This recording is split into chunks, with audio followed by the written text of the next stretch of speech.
Dan apabila dibacakan ayat-ayatnya, maka bergetarlah hati mereka. Al-Anfal ayat 2. Assalamualaikum warahmatullahi wabarakatuh. Sahabat bertakwa, sebelum kita mulai, dukung kami dengan subscribe dan nyalakan loncengnya, serta like dan share jika video ini bermanfaat. Rasulullah Shallallahu Alaihi Wasallam bersabda, "Sampaikanlah dariku walau hanya satu ayat." Tidak dapat disangsikan bahwa Rasulullah Shallallahu Alaihi Wasallam adalah pemimpin, komandan, dan pemberi petunjuk dalam menegakkan masyarakat. Semua krisis dikembalikan kepada beliau tanpa ada yang menentangnya. Manusia yang beliau hadapi di Madinah bisa dibagi menjadi 3 kelompok. Keadaan yang satu berbeda jauh dengan yang lain, dan beliau juga harus menghadapi berbagai problem yang berbeda tatkala menghadapi masing-masing kelompok. 3 kelompok ini adalah: 1. Rekan-rekannya yang suci, mulia dan baik. 2. Orang-orang musyrik yang sama sekali tidak mau beriman kepada beliau, yang berasal dari berbagai kabilah di Madinah. 3.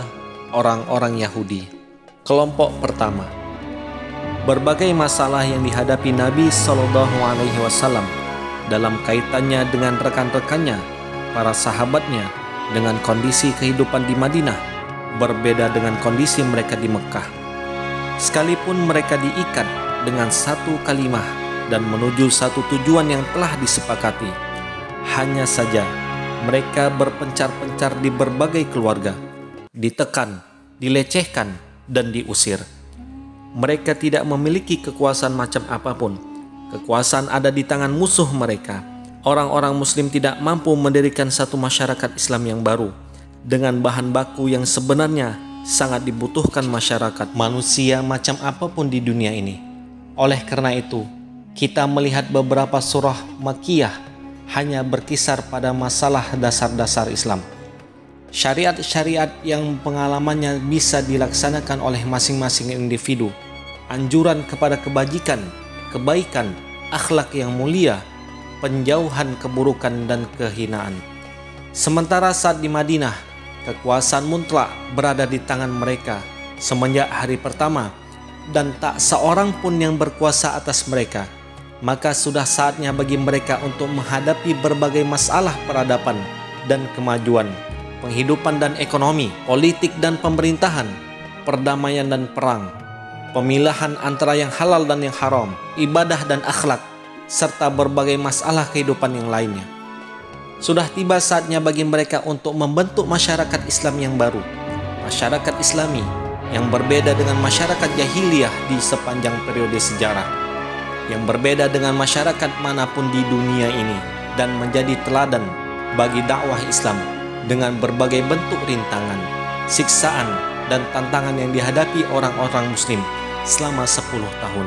Tidak dapat diragukan, pembentukan suatu masyarakat yang ideal seperti ini tidak mungkin dilakukan hanya dalam waktu 1 hari, 1 bulan, atau 1 tahun saja, tetapi membutuhkan waktu yang relatif lama agar ketetapan syariat, hukum, pengetahuan, pendidikan, dan pelaksanaan bisa menjadi sempurna dengan melalui beberapa tahapan.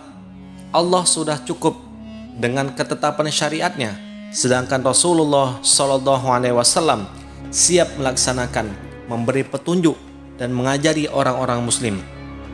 Firman Allah Subhanahu wa Ta'ala, "Dialah yang mengutus kepada kaum yang buta huruf seorang rasul di antara mereka, yang membacakan ayat-ayatnya kepada mereka, mensucikan mereka, dan mengajarkan mereka kitab dan hikmah."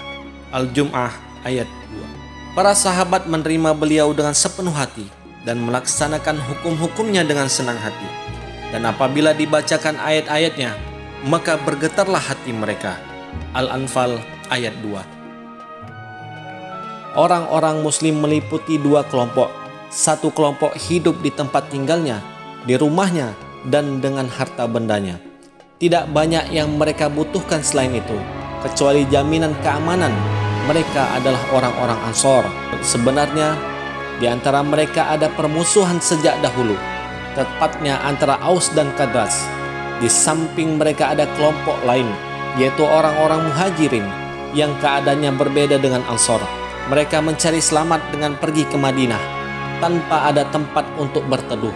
Tidak ada lapangan kerja untuk penghidupannya, tidak memiliki harta untuk mempertahankan hidupnya. Sementara jumlah mereka juga tidaklah sedikit. Bahkan hari demi hari, jumlah mereka semakin bertambah. Karena siapapun yang beriman kepada Allah dan Rasul-Nya diizinkan, diwajibkan hijrah. Sebagaimana yang diketahui, Madinah bukan termasuk daerah yang memiliki kekayaan yang melimpah. Maka tidak jarang jika kondisi ekonominya amat labil.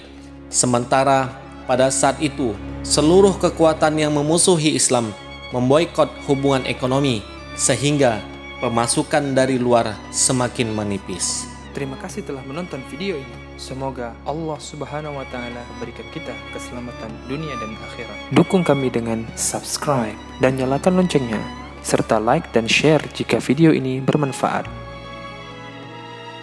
Wallahu a'lam bishawab. Assalamualaikum warahmatullahi wabarakatuh.